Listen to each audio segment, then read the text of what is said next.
পাইলাম। আমাকে কেন সৃষ্টি করেছেন? ইবাদতের জন্য।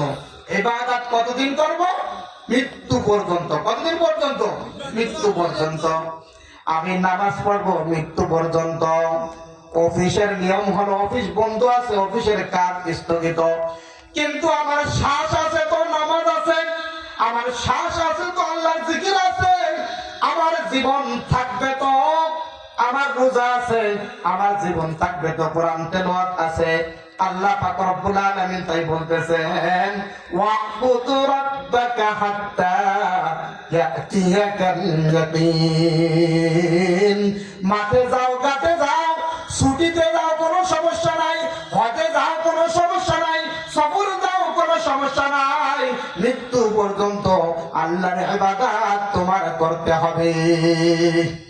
দুই প্রশ্নের উত্তর পাইলাম যে কেন সৃষ্টি করছেন? ইবাদতের জন্য। ইবাদত কতদিন করব? মৃত্যু পর্যন্ত। আসলে কি মৃত্যু আসবেই? মনে যদি কখনো বলে মৃত্যু কি আসবেই?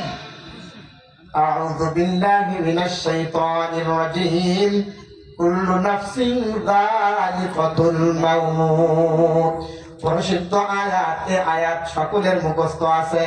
যার প্রাণ আছে তার মৃত্যু আছে, প্রাণ থাকলে মৃত্যু হবে। মৃত্যুর ব্যাপারে কারো কোনো ইখতিলাফ নাই। আসমান নাই, এমন মানুষ আছে দুনিয়াতে যে বলে আসমান নাই।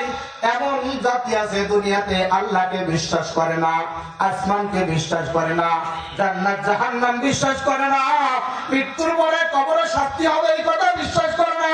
এমন জাতি বহুত আছে, তবে মৃত্যুকে বিশ্বাস করে না। এমন জাতি দুনিয়াতে নাই। কুল্লু নাফসিন যালিকাতুল মাউত। প্রাণ আছে যার, মৃত্যু আছে তার। তাহলে মৃত্যু আসবে না? মৃত্যু আসবেই। আচ্ছা, মৃত্যু যে আসবে, আমরা তো অনেক সময় যদি কখনো কোথাও যাই, ভাই আমি একটু জামাটা গায়ে দিয়ে আসি, ভাই মোবাইলটা নিয়ে আসি, ভাই আমি একটু বাথরুমে ফ্রেশ হয়ে আসি, কিন্তু মৃত্যু যখন আসবে একটা সেকেন্ড কি সময় দেবে? এর মনে হয়? প্রশ্ন হইতে পারে যে আমার একটু সময় দেবে না? বিসমিল্লাহির রহমানির রহিম। ইযা জাআ আজালুহুম লা ইস্তাখিরুনা সাআতাও ওয়া লা ইস্তাকদিমুন। একটা সময় একটা সেকেন্ড আগে হবে না, একটা সেকেন্ড পরে হবে না। 5টা 10 মিনিট 10 সেকেন্ড ঠিক এই সময় মৃত্যু হবে।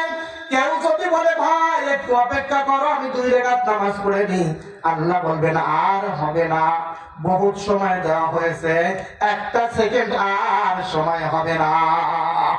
মৃত্যুর পরে গুনাহগাররা বলবে আল্লাহ ফিরাই দেন, আমরা নেক কাজ করে আসবো, এখন সব বিশ্বাস করতেছি, ফিরে দিয়ে হবে। ওয়ালাউ তারা ইদিল মুজরিমুনা নাকিসু رؤوسهم عند ربهم ربنا أبصرنا وسمعنا فارجعنا نعمل صالحا إنا موقنون।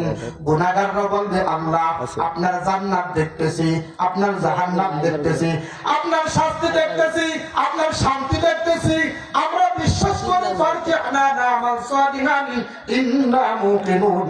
আপনি দুনিয়াতে ফিরাই দেন, আমরা নেক আমল করে আসবে।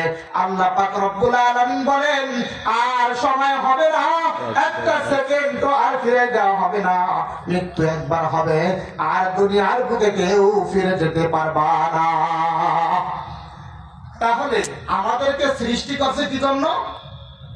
ইবাদতের জন্য, মনে রাখতে হবে। 2 নাম্বার, কতদিন পর্যন্ত ইবাদত করতে হবে? মৃত্যু কতদিন পর্যন্ত? শেষ নিঃশ্বাস। মৃত্যু কখন হবে? মৃত্যু হবে কখন এটা কেউ জানে না। আল্লাহ সময় নির্ধারণ করছে যখন আসবে।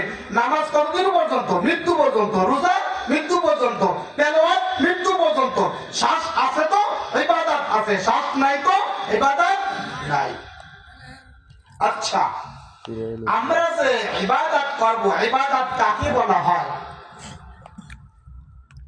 ইবাদতের শাব্দিক অর্থ গোলামি করা, দাসত্ব করা।